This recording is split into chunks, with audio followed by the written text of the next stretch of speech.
చూడండి రోజు కరేపాకు, బీట్రూట్ 2 పీసులు, టమోటా 2 పీసులు, ముల్లంగి, క్యారెట్, నూలుకోలు కూడా తినొచ్చండి. క్యారెట్ ఒక 4 పీసులు, నూలుకోలు, కాలీఫ్లవరు, బీన్స్ ఒకే ఒక బీన్స్ 2 పీసు తినొచ్చండి రోజు. ఇట్లా చిత్రాన్నంలో కానీ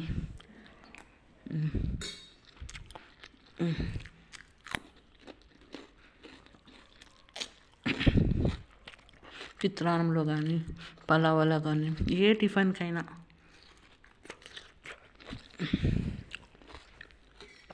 తీసుకుంటూ ఉంటే రోజు మన స్కిన్ బాగుంటుంది, హెయిర్ బాగుంటుంది, మాకు ముడతలు రావండి.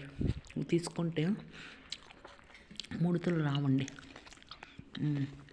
బాగుంటుంది. రోజు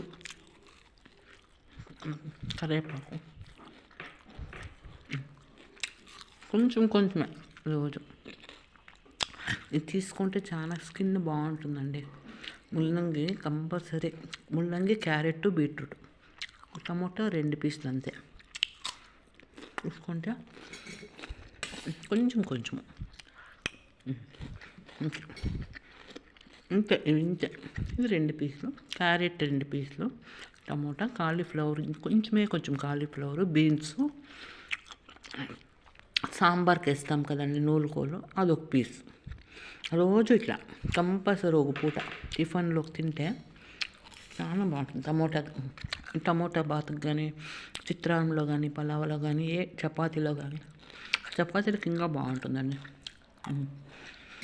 మనం ఉడికించి తిండే కూరల కన్నా ఇట్లా పచ్చివి తింటే చాలా బాగుంటుందండి. తొందరగా బ్లడ్ పడుతుంది, బాగుంటుంది. ఇవన్నీ పచ్చివి తింటే స్కిన్ చాలా గ్లో వస్తుందండి, ఫేస్ చాలా బాగుంటుంది. ఇవన్నీ బీట్రూట్లో పచ్చిదే తినేది, కర్రీ కన్నా బీట్రూట్ పచ్చిదే. టమాటా కూడా కొంచెం తినాలండి, చాలా తినకూడదండి టమాటా, ఒక పీస్ అంతే అంతే. క్యారెట్ ఇది మాత్రం చాలా బాగా తినాలండి, ముల్లంగి పచ్చిది, క్యారెట్ బాగా తినాలి, కరివేపాకు కూడా బాగా తినాలండి పచ్చిది. ఉడికించేదానికన్నా పచ్చి తింటే బ్లడ్ పడుతుంది, స్కిన్ బాగుంటుందండి, ఒక రకంగా బాగుంటుంది, ఫేస్ కట్ అని చాలా బాగుంటుంది. బాగా వాటర్ తాగితే చాలా బాగుంటుందండి.